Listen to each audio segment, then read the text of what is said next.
Pagsilang na pagsilang ng isang bata, mayroon na agad mga nakapalibot sa kanya upang siya'y alagaan.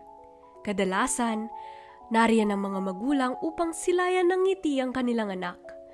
Nariyan ang mga doktor at nurse upang siguraduhin ang kalusugan ng sanggol. Nariyan ang mga lolo, lola, tito at tita upang alalayan ng mga magulang.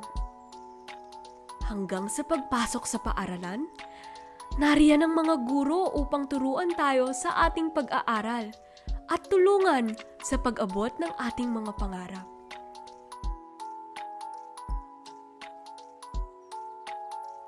Sa Child Hope naman, ang mga bata ay ginagabayan ng mga ate at kuya sa kanilang araw-araw na buhay.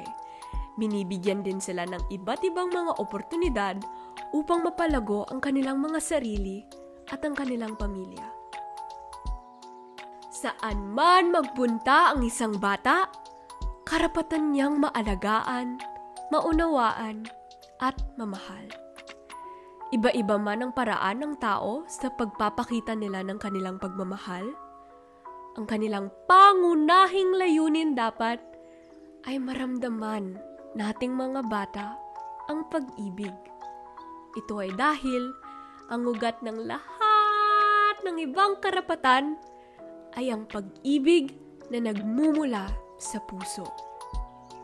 Kaya tayo inaalagaan ng ating mga magulang dahil sa kanilang pagmamahal para sa atin.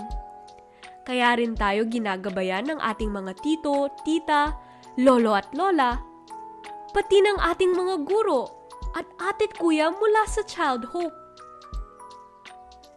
Hindi pero ibig sabihin na kapag tayo'y inaalagaan, maaari na nilang kontrolin ang gusto at ayaw nating gawin.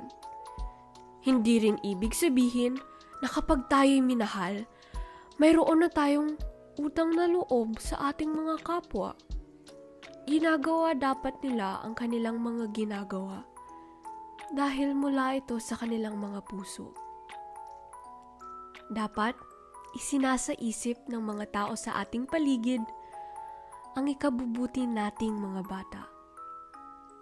Kapag nararamdaman mong hindi mabuti ang ginagawa sa iyo, ng iyong mga kapamilya, kaibigan o kapwa, laging mong tatandaan na ikaw ay may karapatang magsalita laban dito dahil karapatan mong mahalin. Hala, tinatawag na ulit ako ni ate, mga kaibigan. Kailangan ko na ulit magpaalam. Sana magpamahagi rin tayo ng pagmamahal sa ating mga kapwa